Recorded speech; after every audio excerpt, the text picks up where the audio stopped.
Good evening, DemoNation. Demon Phil here with another interview tonight. We'll get ready to do this here very shortly. We just need to make sure everybody can see and hear me.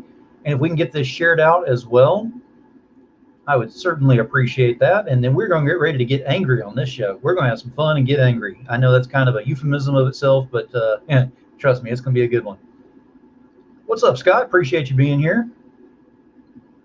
So let's go ahead and give this about another minute or two to make sure we're getting this shared out, and we're going to have some fun with this. If you have not gotten onto the DemoNation page, please go ahead and click on that link to go straight over there as well. Get signed up. That way you can go ahead and comment on DemoNation page and DemoNation YouTube channel. So if you want to make comments in here, you can definitely do that off of those two right there. And we will be getting going here very shortly, just making sure everything else is getting set up. And my guest is going ahead and sharing out on his end as well, which is great. And we're getting there. The numbers are climbing. Looks like we're going to have a good little show going here tonight. Hey, Christina, thank you for being here. All right, so give this about another minute just to make absolutely sure everything's okay on there. Hopefully everybody's had a good day, been productive, done something to make a difference either in their world or at least in their lives. Just a little bit, just a, a little something.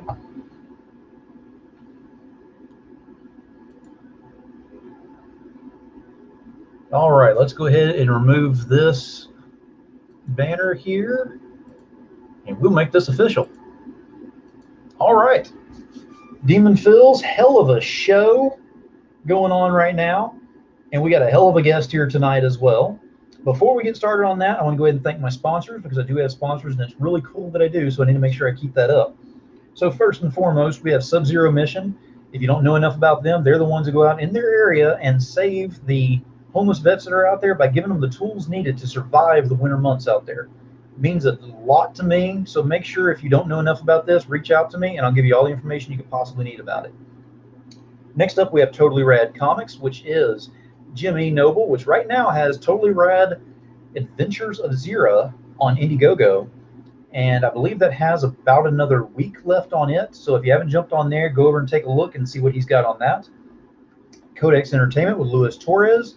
Luis has got Lily the Demoness and Ace and Starlet. Right now, there is nothing going on with them because he finished up a campaign just recently on that, but knowing Lewis, he's already in the works to go ahead and start up something else, so keep your eyes peeled for that.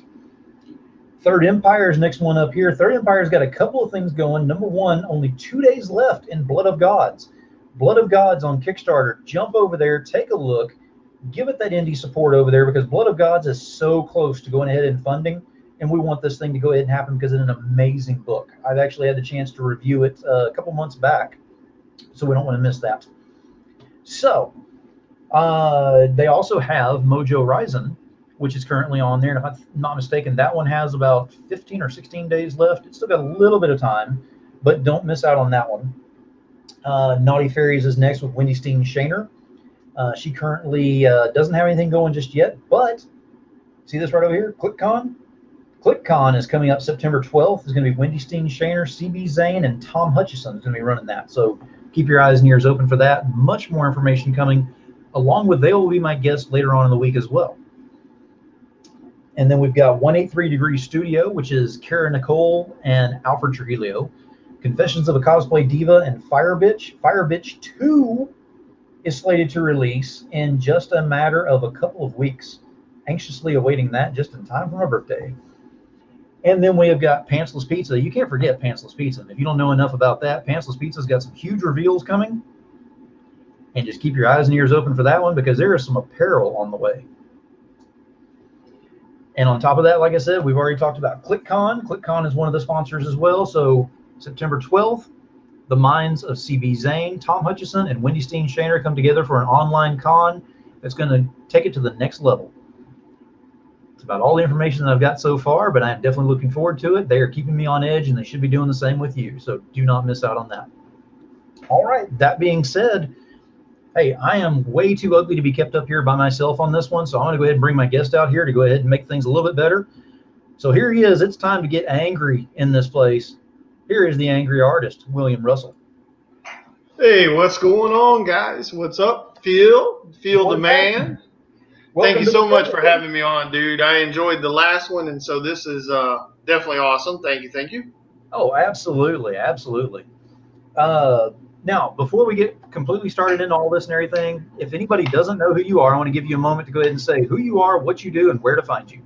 Let's see. Most people call me the Angry Artist. I have been a professional freelance artist for the past 3 years. Just celebrated the anniversary a couple months ago. I have some published work out there. Let's see, 3 covers, 2 exclusive prints for 2 different Kickstarters also. I have 2 huge titles coming down the pipeline that will, one already has the pencil work done on it, 2 covers, already gone inked, and it's gone to the colorist. So that should be hitting print soon. And then the other one is probably one of my grails.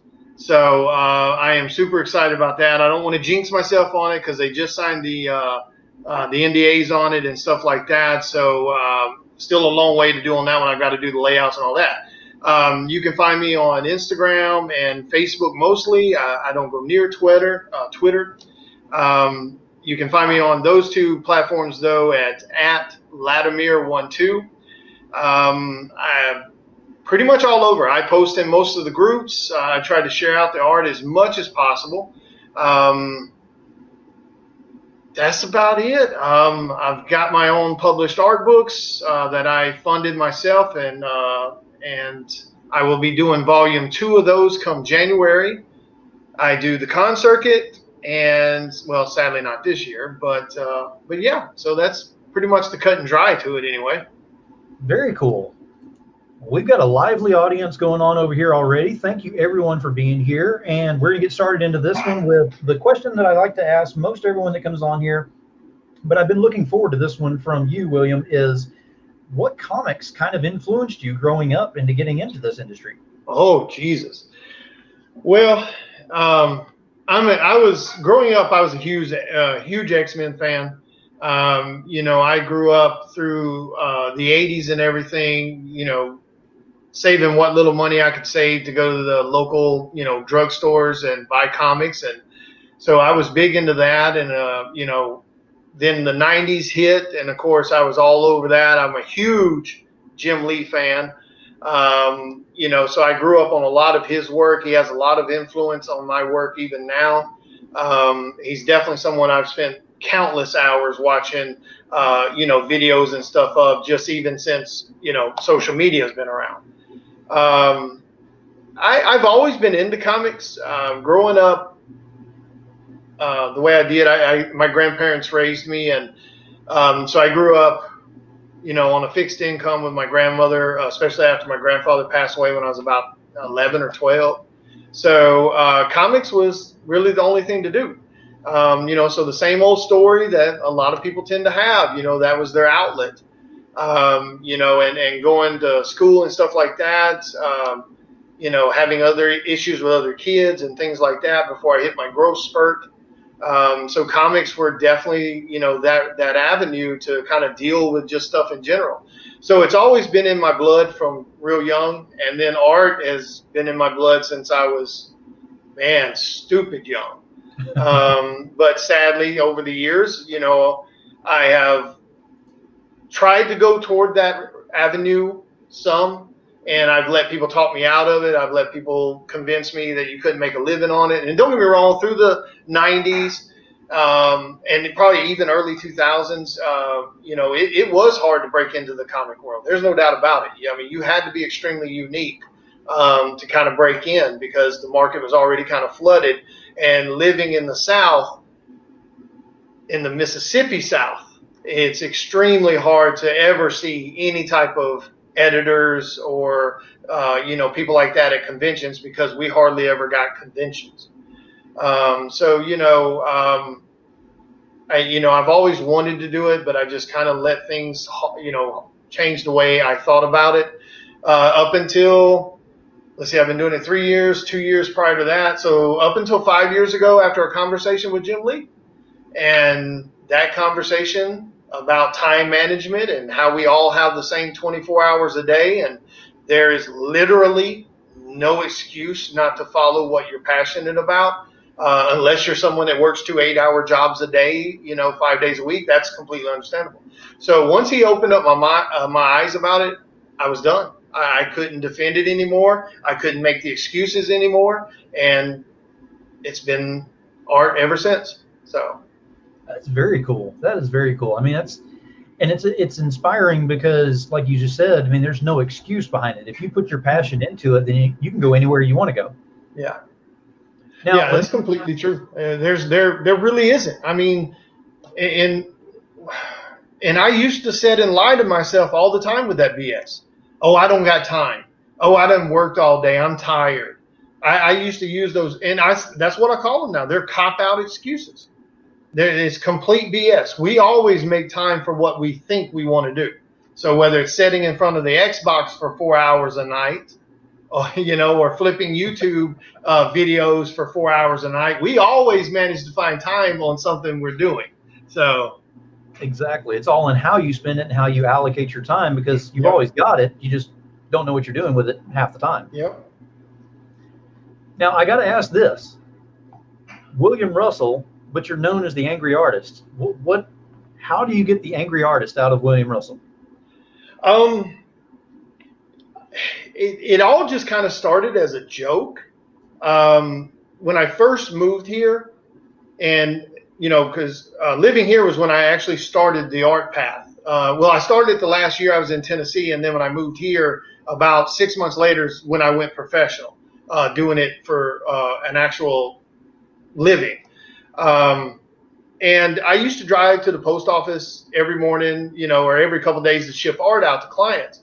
And I would just carry a conversation live on Facebook, and we would talk about anything from how god awful the drivers are here, to, at that time I was buying a lot of comics again, trying to get back into the comic world, because I had sold my collection years ago.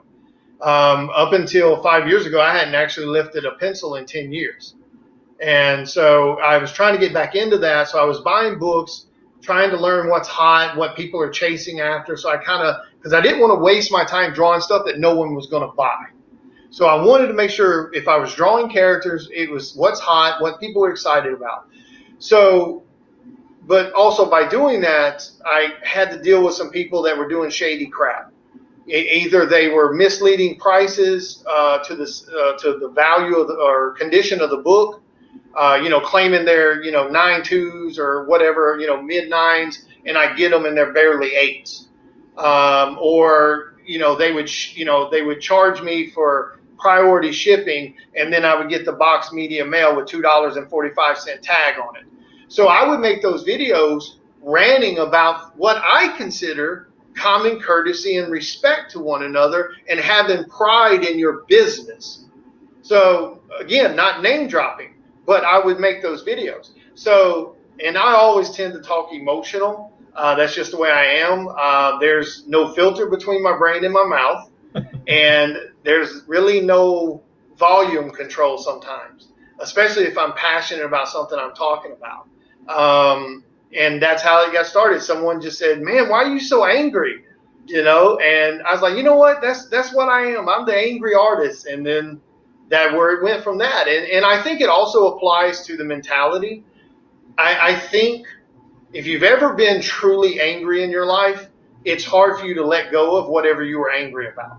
So I think you should approach art in a angry type of way, because that way it stays passionate, it stays heated, and it constantly stays on your mind.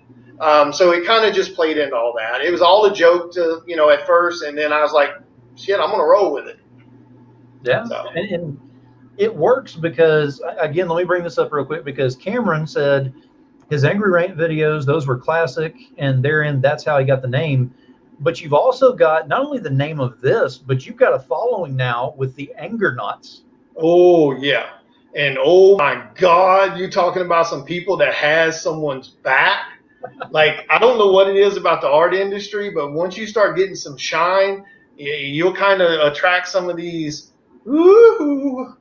people, and they'll try to, talk trash on you, things like that, with no legit grievance. Just talk trash for whatever reason. Mm-hmm. And holy Jesus, I have seen posts where the anger knots have just torn into someone, because it was just a blatant lie. I mean, complete BS, no proof, no, nothing to back it up whatsoever. And oh my God, dude, they would tear them a new one. There is no doubt about it. The anger knots don't play. I mean, they're probably borderline insane clown posse people. You know what I'm saying? It's like they're like borderline juggalos or something. Dude, I'm telling you, I think I'd probably be scared if they cornered somebody.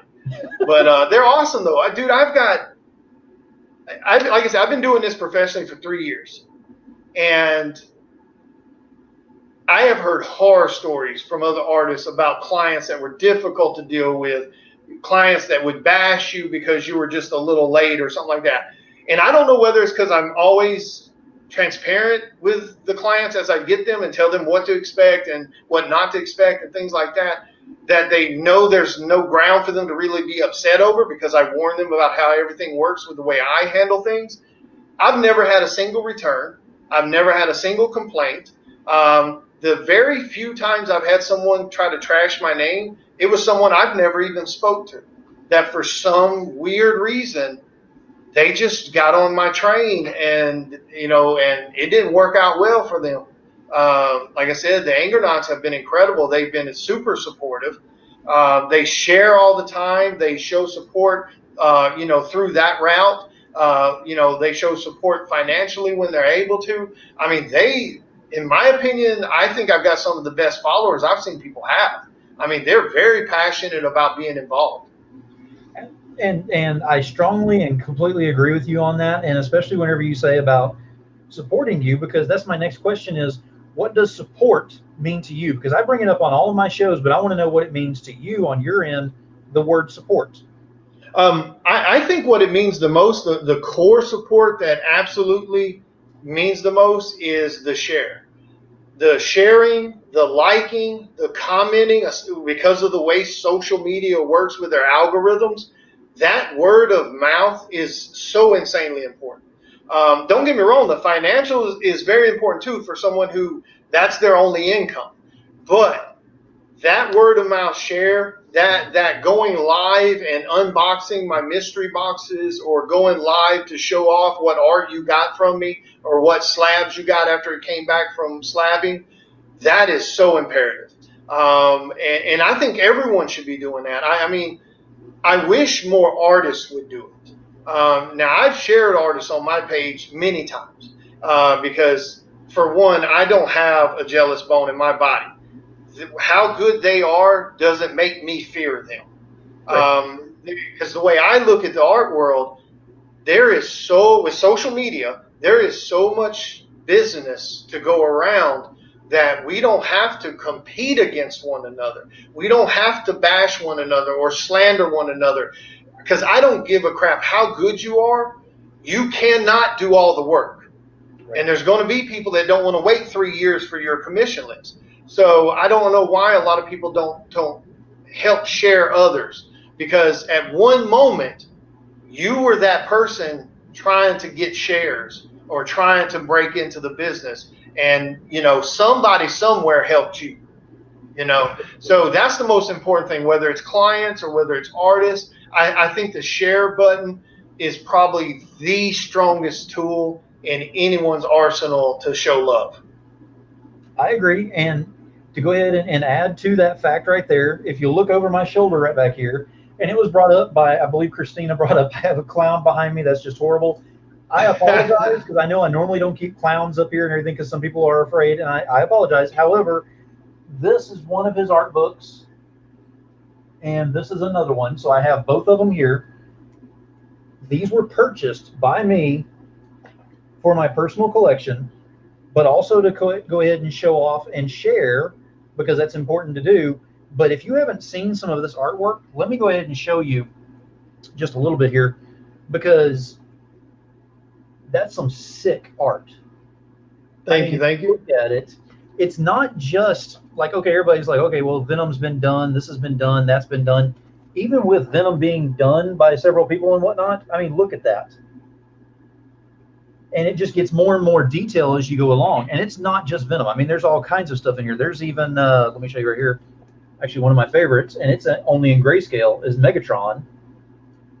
I'm always a fan of the villains, in case you can't tell. Yeah, so, I'm the same way. I love the villains. So there's a lot of horror stuff that you do, and there's a lot of villains that you do. I've seen a lot of that. You have that unique style that it has a dark effect to it, but it has life to it. It's very strange how it works. It has a balance to it. Most people can do dark. That's not an issue. But you can do dark and give it life, and that's what I like about it. I would like for you, I know you have it right there. If you'll show the piece that you have with your Batman Who Laughs, and we're going to talk about what you're doing now with that print. Okay. Yeah. So I'm always trying to think outside the box about. Hang on one second. Let me see if I got one to show you. This other thing. So, okay. Yeah. Here it is. So, I'm always trying to think of things to do that is outside the box from the norm that no one else is doing. So last year, and I'll show you the Bat Who Laughs, that idea, but what got it started is not only did I create my own sketch cards, so I have my own logoed sketch cards that people can get sketches on. The other thing that I did was I created my own bookmarks. Yes. So like this right here, you guys see that?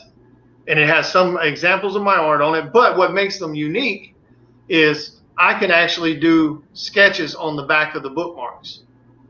So that got me to thinking about prints. This year, I got to really thinking about prints since I've had more time because I've been sick. Let's see, about 16 days now. I actually just got my eyesight back about a week ago, 6 days ago. I went 12 days that I couldn't really see anything. Everything was completely blurry. But I've got my health in check, and so my eyesight's back. So over that time, I was thinking about my prints, and I wanted to do something different. So everybody and their mama does prints, okay? Sadly, a lot of people will print prints of a single piece of art as long as someone's buying it. Me personally, I've treated all my prints a little different. I will only print 100 of my regular prints, and even then I don't print every piece I do. It has to be something that really speaks to me that I want to make a print of it, and then it's only 100. I want prints to have some kind of value, somewhat, to be a little bit limited. So it got me thinking about my idea with my bookmarks and what I could do with prints, because I hate remarks. Mm-hmm. Absolutely hate them. I can't stand to do them. And even though they're annoying to do on those slick surfaces of covers, I'll still do them if a client really wants it, but I don't prefer it. And I personally think clients aren't getting their money's worth with remarks. So what I've decided I'm going to start doing with certain really popular pieces I do is I take it to my print shop. I have them put the print onto my Bristol board to where I can still draw on it. And I'm probably going to do two versions. One's a colored print with a sketch on it, and one's a black and white with a black and white sketch. So like this is an example. I wish I could show you guys the color one, but somebody bought it so quick this morning when I finished it, I put it in the mail to them. But this is what the print will look like. Wow. For this example, like the Bat Who Laughs. So this one's in grayscale. I wanted to create that kind of old school black and white art of the old horror movies. So when someone purchases this particular print, they can have a custom sketch, full detail pencil drawing and inked, done of whatever character they choose as a headshot on this. Like I said, I wish I could show you guys the other one. I don't know if Theo can click on the picture of the other one from today and put it up so you guys can see what a finished color one looks like. But if not, you can find it on my page.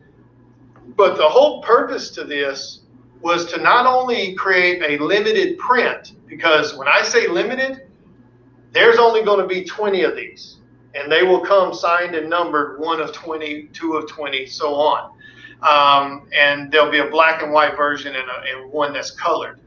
So that was the new idea I kind of want to do, because I have, out of all the cons I've been to over the last 3 years, all the artists that I've seen post up, I've never seen anyone do that type of print.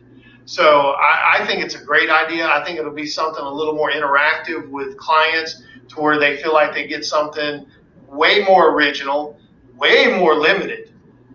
So yeah, so that like I said, it's only going to be certain characters. Probably the ones I really, yeah, there you go. That's the one I did today. So that was the colored print of The Bad Who Laughs, and I did an original Joker headshot on there, and that thing sold before I was even finished with it. But but that's the way it goes with Joker. I mean, dude, I can't keep Joker stuff. So yeah, so that's the idea with the new prints, and it's a big hit already. So now, even with, okay, the color one and everything is nice, but I wanted to go ahead and bring up that grayscale one that you've got. mm-hmm. And you and I kind of talked about this a little bit in the pre-show getting ready, but it's got, to me, it's got that Frank Miller look to it. It really has that grittiness to it, which, I mean, is a testament, because you mentioned Frank Miller, and that's big time. Yeah, that's big. Yeah, I definitely don't think I'm yeah, thank you. I appreciate that, but you have that style that actually has, where it's very definitive that we know it's yours. And I do want to bring up, because Cameron had put something on here, and I want to show this comment on here. He has made The Batman Who Laughs his own, completely different than anyone else's. His 3 characters he's known for are that, Venom, and Joker. Love his style. I will agree, because like I said, even with the Venoms that I showed on there, everybody is doing Venom, or has been for the longest time. But whenever you do it, it's a definitive style. It's something where you go, holy crap, that's an Angry Artist one. That's definitely an Angry Artist that's on there. And you automatically see that. And The Batman Who Laughs has been one that you have taken and just really run with. And it just keeps getting better and better. So whenever you're doing a sketch like you're doing now, where you do the add-on, that is amazing to see that, because you can see what you've done in the past to what you're doing now, and throw something on there, and it just really brings more depth to it. Yeah, and a lot of that, and I just sent you something so you can show somebody what an updated Venom piece that I did. That's the one of the updated ones. That's one of the newest ones. But yeah, there's no doubt about it.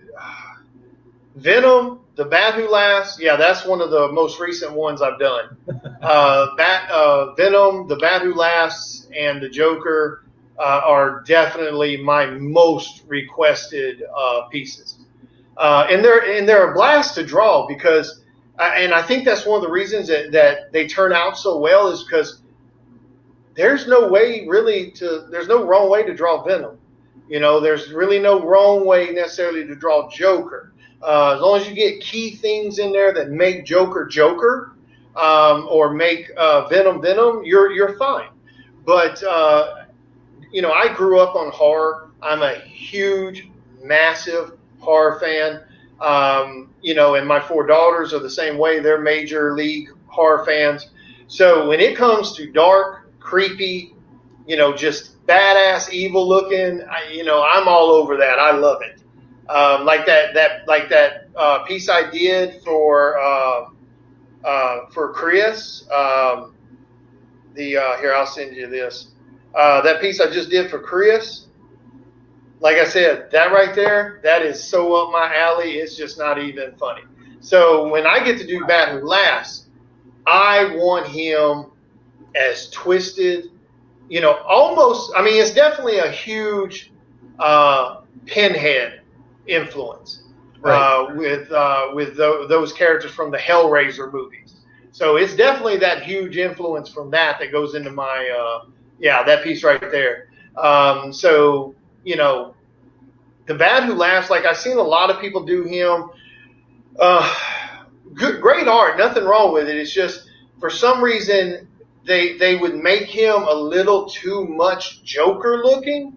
Right. So they would make him real slender, and they would make him a bit lanky with his height. And I didn't really care for that, because this is Batman who got infected. So I tried to keep his physique like his older self. So he's got the much broader shoulders. He's got the thicker neck. He's got that imposing look. And, and I just think when it comes to The Bat Who Laughs, he's not going to have the traditional Joker smile.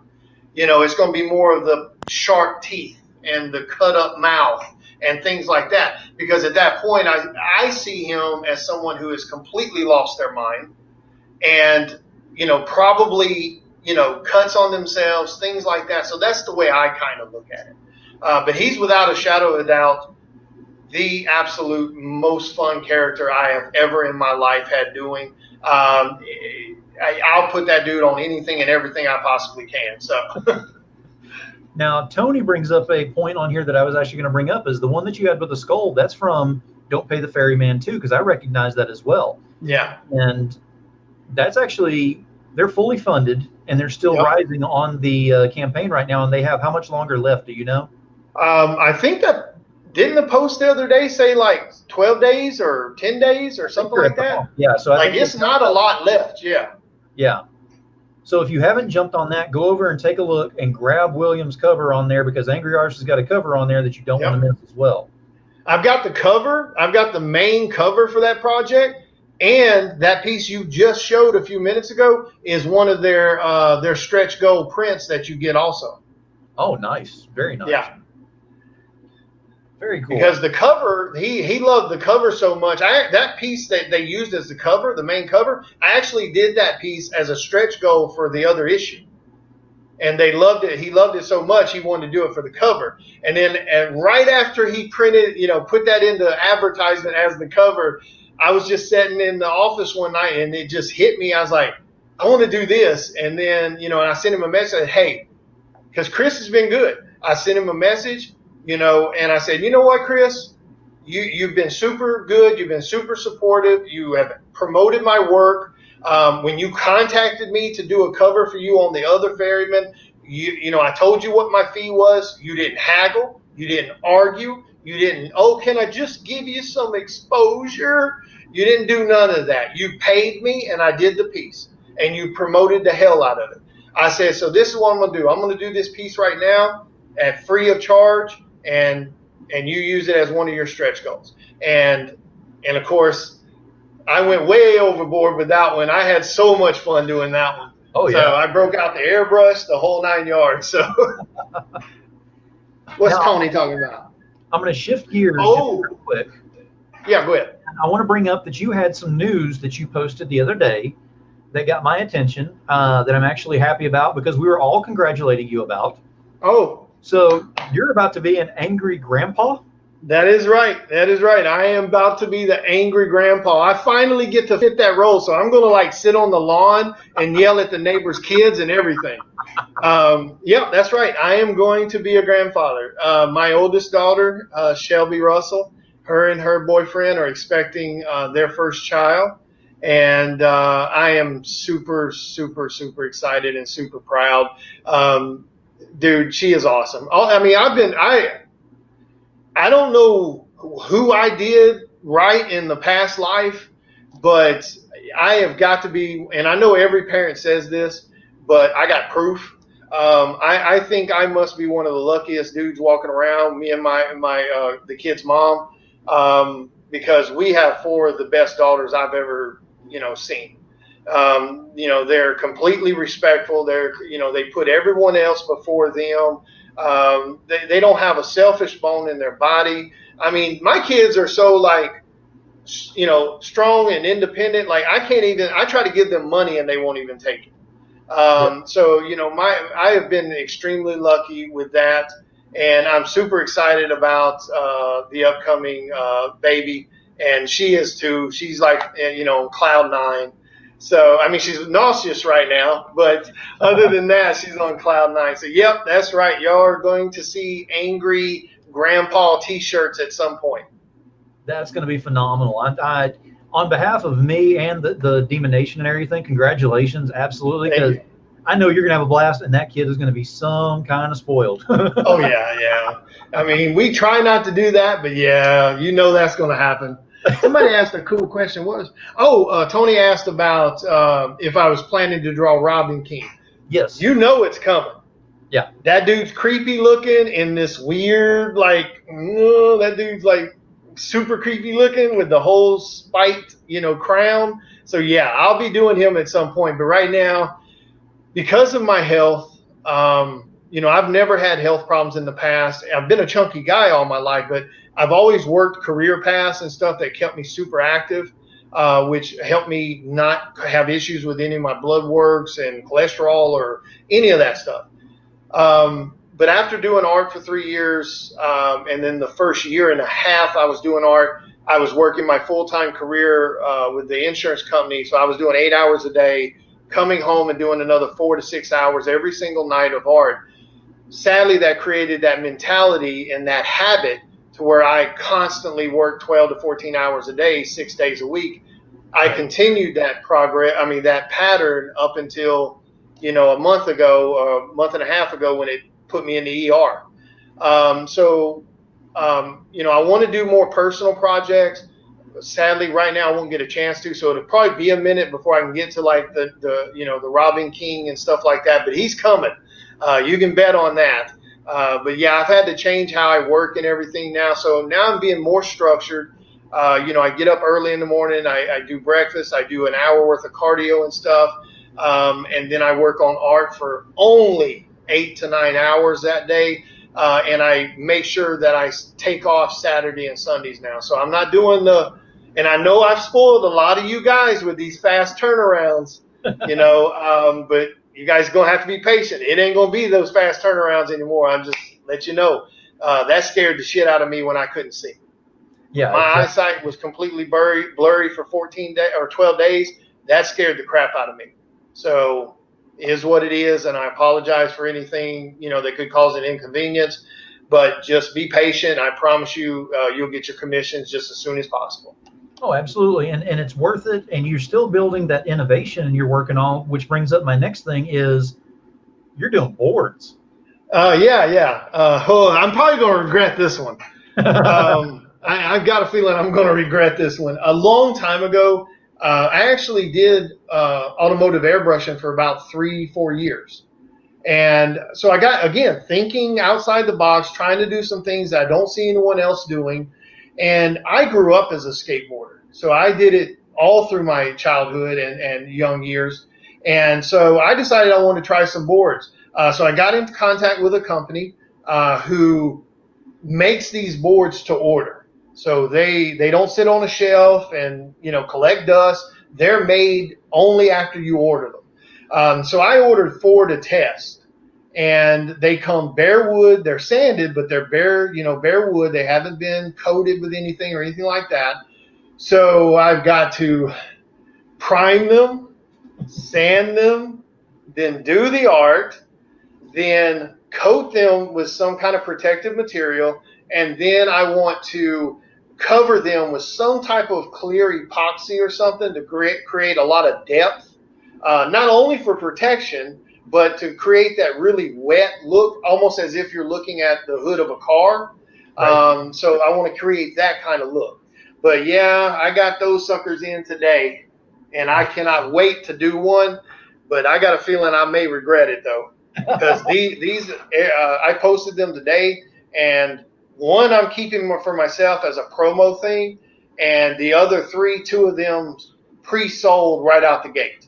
So the other one's still up for grabs, but these are not going to be cheap. I mean, I'll go ahead and let people know that because they are going to be extremely time consuming with the prep work, then the art, and then the final, prep work to make them complete. Very cool. Very cool. And there was one other thing I wanted to bring up that you had done a post on is your very prideful slab that you got in. Oh, yeah. The slab. Yeah, so out of all this damn art that I've done over 3 years, one of my clients and I talked, and we finally said, you know what, let's send this one to CGC and see what an actual, slabbed art looks like. Not a sketch cover, an actual piece of Bristol board art. So we sent in the Goblin, and it came back today. Sorry for the glare, guys. So there's that. As you can see right there. Nice. Sorry. There we go. That's about as best I can get it, guys. But the post is on my page if you want to look at it. But that is what a slab piece of art looks like. So now we know. And I will damn sure be sending some more. I absolutely love the way that looks. Now, is it UV protected? I have no clue. I don't know what kind of material that is. I know they claim that their slabs for books is UV protected art or UV protected material, but no matter whether it says that or not, whether you frame the art, whether you have it slabbed, guys, don't ever put any art in front of a window. No direct light whatsoever. I mean, really and truly, if you have it hanging in your office, I mean, I wouldn't even leave, don't be that person that leaves your windows open all day long, or, your blinds, Right. because over time it will fade the colors. So just a heads up on that. And I highly doubt it. That's probably UV protected. I don't think so. It's really nice material, but I don't think it would be UV protected. Not for the price that it costs to slab that. That is much cheaper than a regular sketchbook. Right. But that is really cool, and it's awesome to see your work in a slab, because it actually takes what you normally do on a regular basis and you put it in people's hands, or it's in your hands and it's got tangibility to it. Now you've actually created it in a slab. It come back to you. I'm sure that's like immortal that it become. Yeah, it's pretty cool. Yeah, it looks bad. I mean, it really looks awesome in person, man. It's completely badass. Now, don't get me wrong. I've got tons of slab sketch covers. Since a lot of artists don't mess with it unless they're going through a signing somewhere, I actually send art off to be slabbed for people myself that I've done. So I've got an insane amount of slabs that I've already done. Matter of fact, I had one client himself who purchased 16 pieces of art to have slabbed sketch covers. Now, they were all recreations of classic comic covers, Batman #1, first appearance of Captain America, so on as JLA #1. So they were all recreations of those. But, so I've got tons of slab books floating around, including a few on eBay here or there that I've been told about. So. Yeah, and didn't you do something where you had Stan Lee's signature and you had to do a commission on there, and you were scared to death you were going to mess it up? Oh, dude, I was. Let me see if I can send it. I was terrified, dude. I was straight up terrified. Let me see if I can find it real quick, and I'll send it to you. Out of all the art I've ever done, including working on back when I was airbrushing $30,000, $50,000 automotives, none of it ever made me nervous as that did. That made me so nervous. Let me see if I can find it real quick, and I'll send it to you. Yeah, I was looking forward over here as well, and I'm not able to get to it as fast. Yeah, I'm trying to remember there it is. Did I seriously just find it, but I didn't find it while I was talking in your thing? So, yeah, this one, oh my God, dude, it scared me so bad. Because I remember you posting about it, and I'm thinking, what is he so scared about in this? Because I didn't realize what it was at first, and then I saw it with Stan Lee's signature, and I was like, ooh, I see where he's going with this. Oh, it should be like right here. Bear with me 1 second. I'm so sorry. There it is. All right, yeah, there you go. Yeah, that scared the crap out of me, man, because it's also the paper it was on. That's not Bristol board, so it doesn't have a lot of thickness to it. So, like any type of erasing you had to do, you had to be very gentle with the erasing for 2 reasons. One, if you press too hard, you could fade the red so it didn't look right, or you could wrinkle the paper. Like if you didn't hold it nice and tight and secure as you're moving the eraser left or right, you would risk the paper crumpling on itself. So yeah, there was all kinds of stuff that made me nervous about that. That is amazing. Oh yeah, I mean I do have that book too. Now that's one of my most proud pieces of art I've ever done. I actually have, that Stan Lee I'm pretty proud of too. But the one I'm super proud of is I actually have a Badu Last piece I did a couple of years ago. It was a Dark Knight's Metal sketch cover. So as you know, sketch covers has the white blank sketch cover on top of the original comic cover of that book. This particular book was the book that Jim Lee drew the cover for. And then I did the sketch cover on top of it. And a friend of mine, I mailed it to a friend of mine in Cali, and he went to a signing with Jim Lee, and Jim Lee signed that book with my signature. So it's got my signature on it. It's got Jim Lee's signature on it. And the great thing about it is he took pictures for me. So Jim Lee's sitting there with, I believe it was Andy Kubert, and Jim Lee is showing the Bat Who Laughs to, it was either Andy or Adam. I can't remember which one, but it was one, I think it was Andy. And it was showing it to Andy Kubert, and they were talking, about the art. So that was absolutely awesome. And that slab is still in my collection in there. So that is very cool. Now, let me ask you this, because you brought up about Jim Lee and stuff like that too. So it kind of brings up my question on here is, as far as a bucket list of artists that you would like to work with, who are we looking at? Dude, I mean, Jim Lee's going to be number one for me. I'm a massive Jim Lee fan. I credit what I'm doing right now to Jim Lee because of his words about the time 24-hour rule. Mm-hmm. Because if he hadn't said that, I probably still be making excuses. Close second, without a doubt, is David Finch. And I'm super into high detail pieces. And I've met David Finch back in 2000, and then I met him again, I think it was last year at Memphis Con. One of the most humble, sweet dudes you'll ever meet. David Finch is incredible. The one I would love to do a jam piece with, though, and just be able to sit and spend the afternoon with, because he kind of speaks the way I speak. He has that same mentality. If you don't want to know the truth, don't ask me. and that's Neil Adams. I would give anything in the world to be able to sit down and listen to Neil Adams stories. A lot of people want to call Neil Adams, a butthead, a bit of a prick. And I'm like, no, you're just an oversensitive punk, because all he does is speak truth. And if you can't handle it bluntly, you better not ask Neil Adams. So Neil is definitely one I would love to do a jam piece with and be able to just spend a day and talk, man. That would be awesome. And Stan Lee would have been one too. I would love to have heard his stories. Sadly, I'm still kicking myself in the ass because a couple years ago, like about 8 months before he passed away, or however long it was, he passed away that year. But he was in New Orleans, and which is like 4 hours from me, 5 hours. And I was supposed to go, and I didn't. So, the one guy that I've always been somewhat kind of starstruck about, I missed that opportunity. But yeah, those are probably the ones I would be stoked to kind of do something with. So, what would be the character piece that you would most like to work on? I'm a huge DC fan. Even though I keep getting stuck with Deadpool shirts for some reason, because I got like 5, I'm a massive DC fan.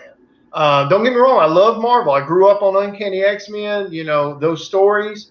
But for some reason, for me, being a horror fan, DC kind of feeds that a little more.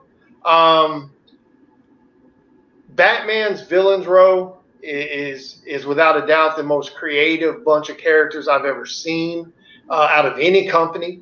So if I could get my way, I would absolutely whether it's, whatever it is, whatever title, as long as I could get a chance to draw Batman on an actual book or the Bat Who Laughs on an actual cover, that's my grail for me. Now, I've got a cover that's supposed to be, it's in the works. The NDAs are signed. So as long as nothing falls through, this is going to be one of my grails too.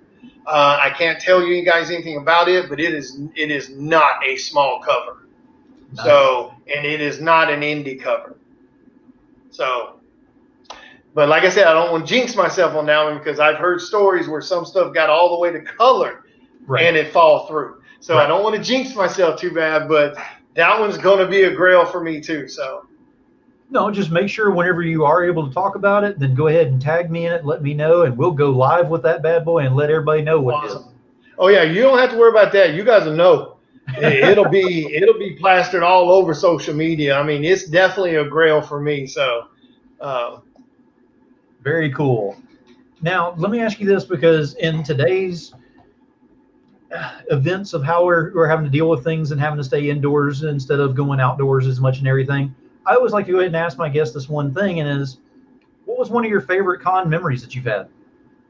probably, actually, even though Dragon Con wasn't that fun of a con that I went to last year, Jay Lee was sitting right behind me. So I got to sit and talk to Jay Lee, almost the whole con. So that was probably one of my coolest memories. Yeah, that's like twice I've met him. One of the most humble guys again, super, super nice. It's really sad, some things that got plastered recently that was so inaccurate. But that dude is awesome. And what makes that kind of a memorable con for me is I actually did a Punisher blank like a couple years ago. That was a recreation of a Punisher cover he did.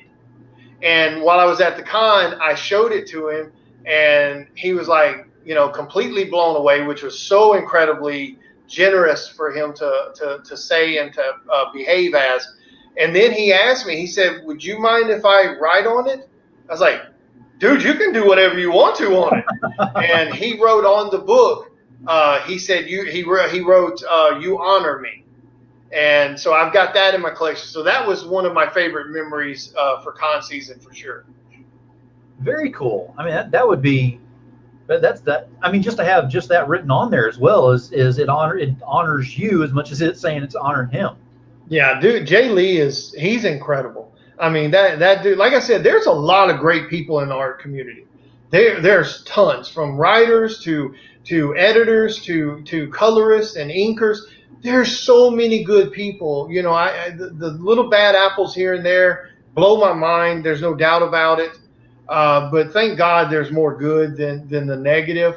A lot of times people, don't get me wrong, I'm sure at some point I'll meet one of these artists that I grew up looking at, and I'll scratch my head about how rude he was. That's just the way life goes. But sometimes you kind of have to take it with a grain of salt, because you don't know what their day's been like. And unless you're an artist, you have no clue how stressful it is. Zero. Not only is it taxing on our health, it's taxing on our mental state, the lack of sleep, the overworked. And I know people are probably going, well, if it's all that, why the hell are you doing it? Because it's a passion. And when you have to create, you can turn it off for moments here and there, but you'll never get rid of it. That itch is always there. And then once you turn it into patterns and routines, and you create those hardcore habits for 6 months or more, it's really hard to turn it off. You have to find something else to put your hands on in order to stop drawing. I mean, it's physically hard to stop. So that's why we continue to do it.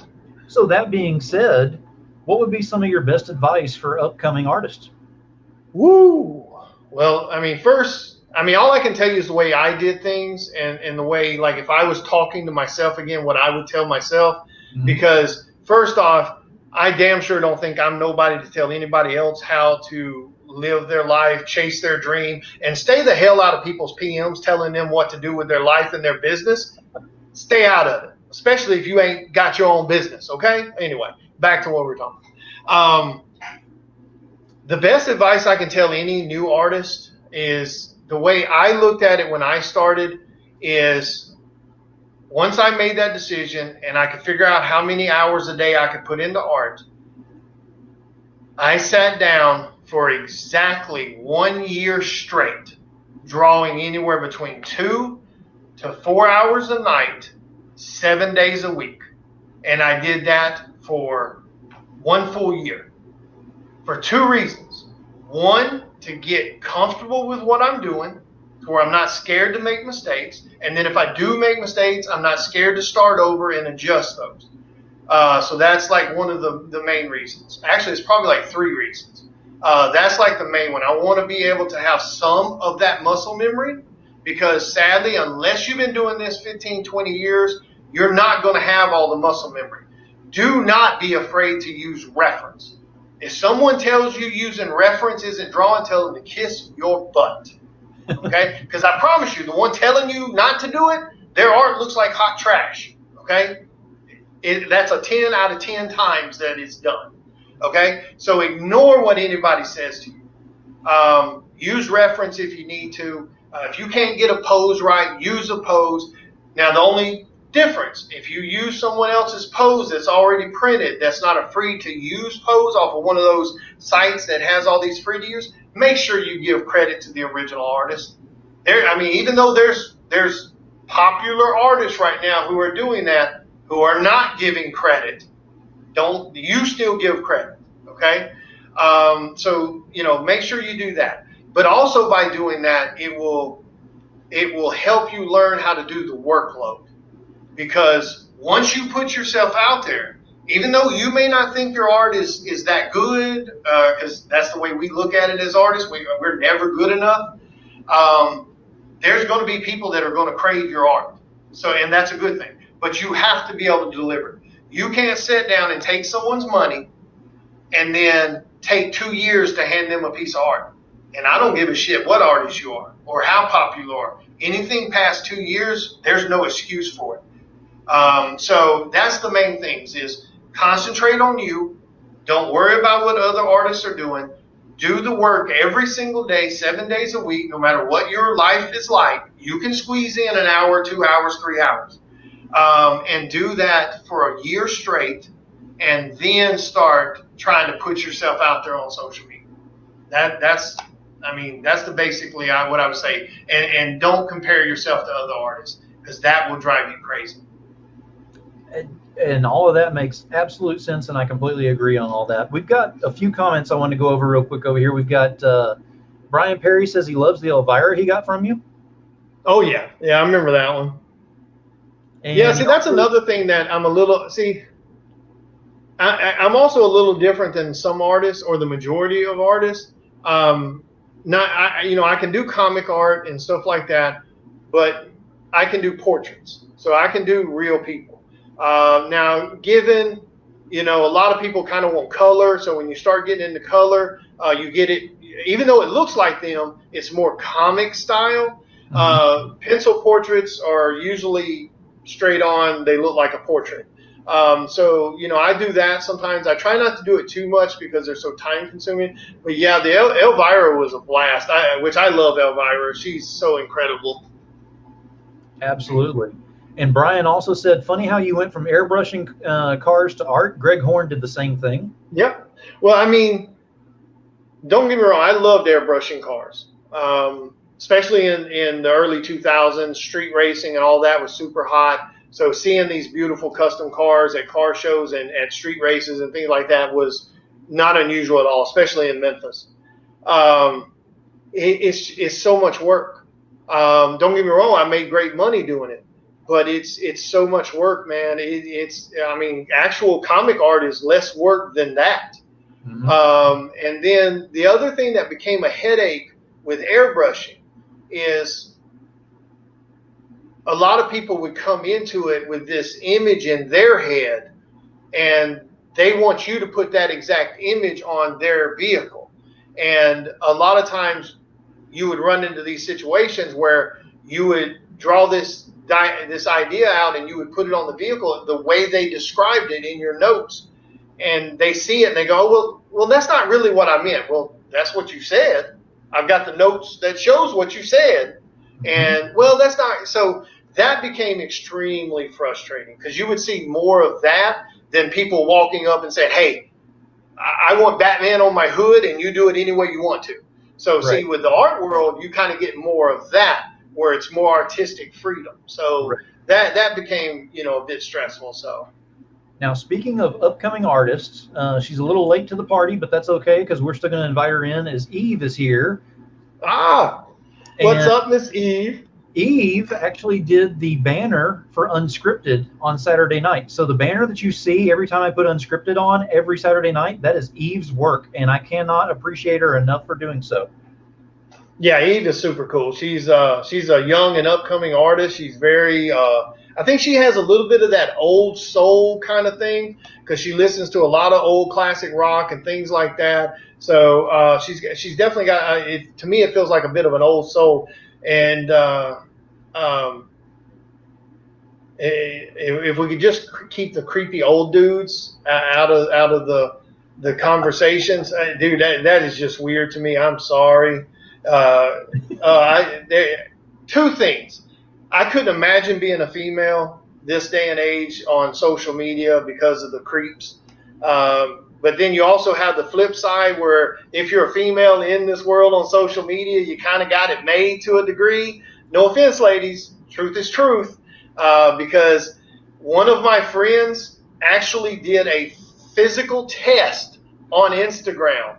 And you guys may have heard me tell this story where he did this beautiful piece of art of The Witcher and posted it on Instagram, and few hundred to 1,000, likes and whatnot. He turned right around the very next day, posted that exact same piece of art, except with a friend of his who was a very attractive lady, dressed in normal clothes, holding it, and within the first hour, it was over 18,000 likes.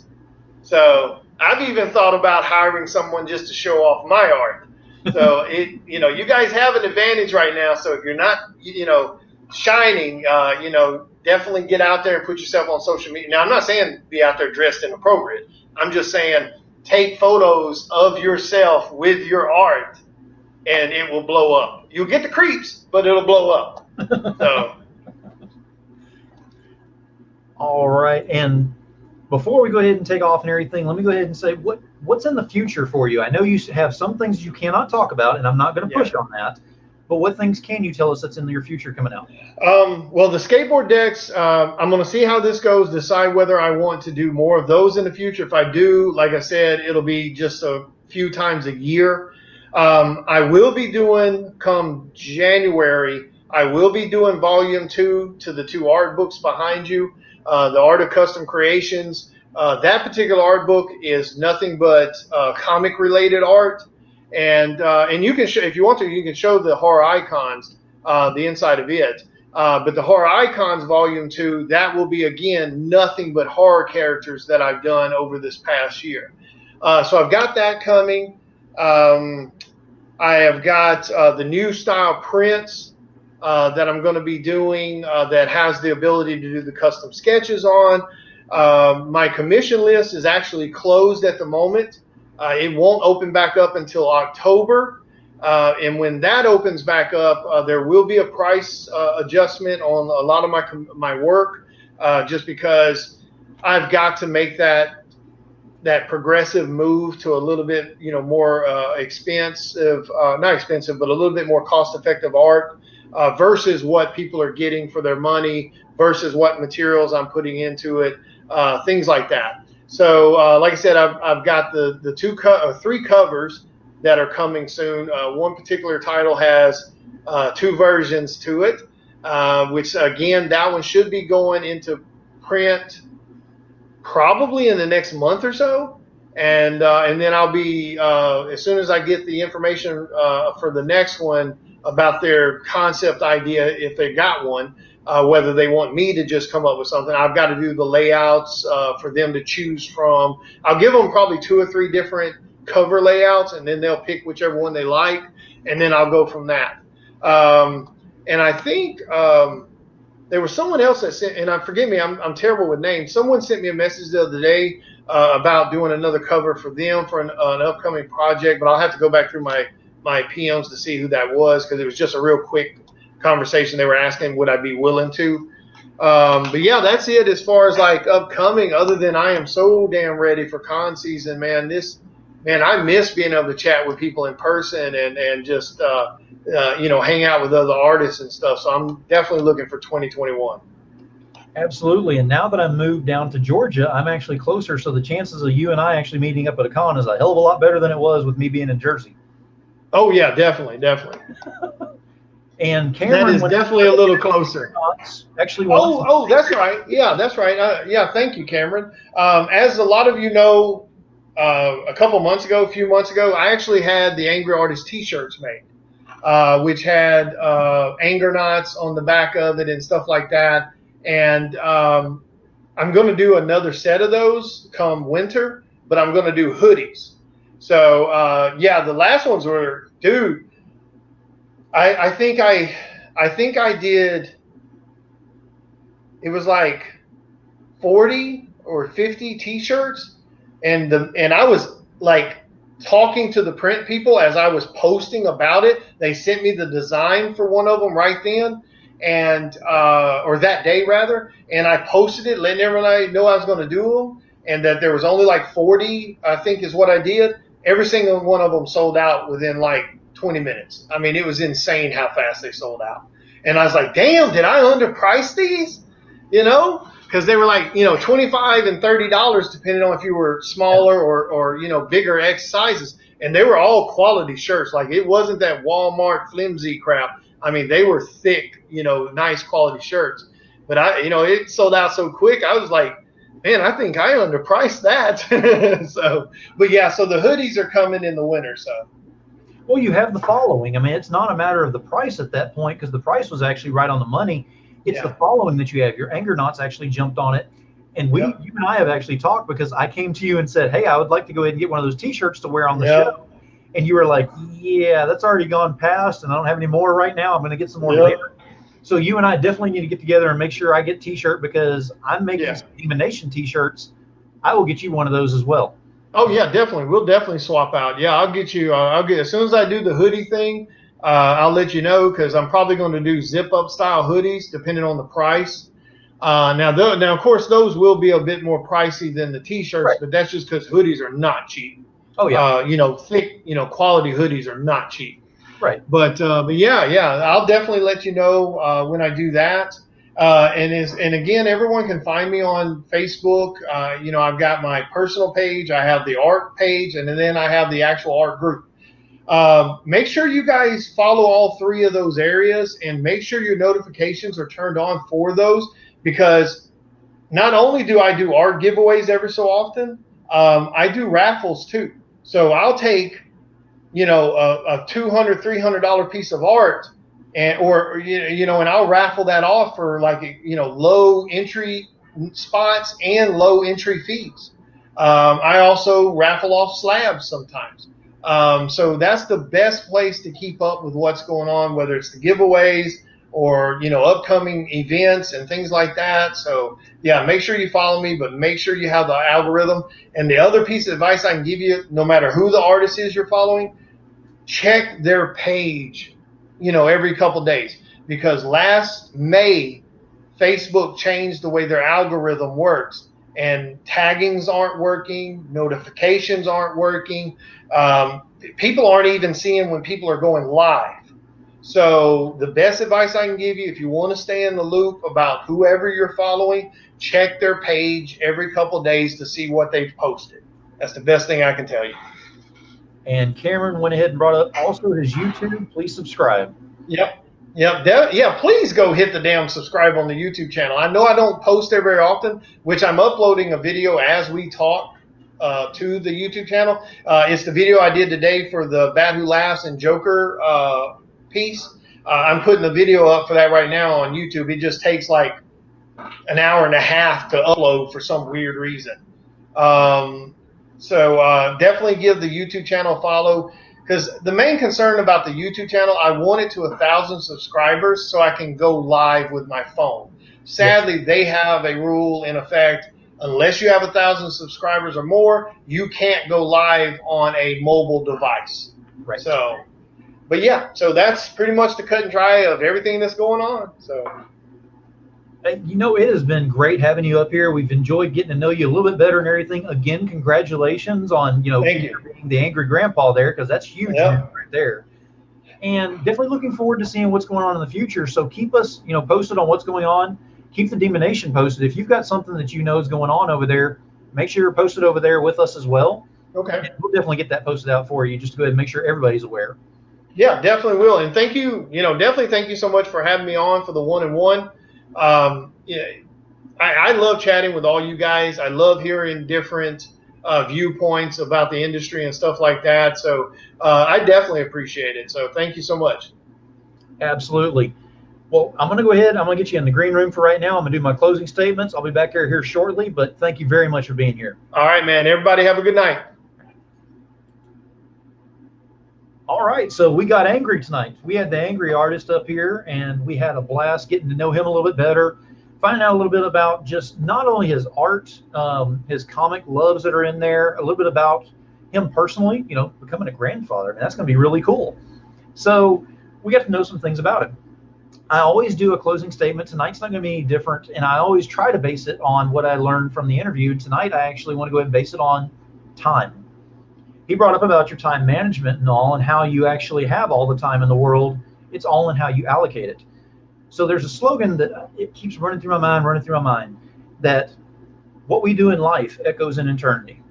And that is true, because you have all this time and you can do whatever you want to, and you can leave the footprints that you want to leave. Now, do I have regrets in life? Absolutely. I'm not even going to remotely lie to you about that. Does that mean that I have to sit on those regrets and never move forward? Absolutely not. As long as you learn from what you're doing and you move forward, then you can use that time to not only make yourself better, but to make others around you better. So use that time not only for yourself, but start looking at it as, what have I done today? How much time have I used to share someone else's stuff? How much time have I used today to go ahead and do this one post for this crowdfunding that's going on? Or have I gone ahead and taken 5 minutes out of my time to go ahead and show that the Angry Artist is actually working on skateboards right now, and there's one left, and see if anybody wants to jump on that? It doesn't take much. It doesn't cost you a thing. And the best part about it is you're going to feel so much better whenever you do it. It's only time. So keep that in mind. And until next time, you already know. Keep it indie, y'all. Demon Phil for the DemoNation. We're going to call this one quits. Until next time, we will see you on Thursday at 10 p.m. EST whenever we have the ClickCon people here. It should be Tom Hutchison, CB Zane, and Wendy Steen Shaner talking about the current events going on for September 12th. So get ready for that. So until then, it's been a great night tonight. We thank William Russell for being here. We look forward to seeing you next time. DemoNation, good night.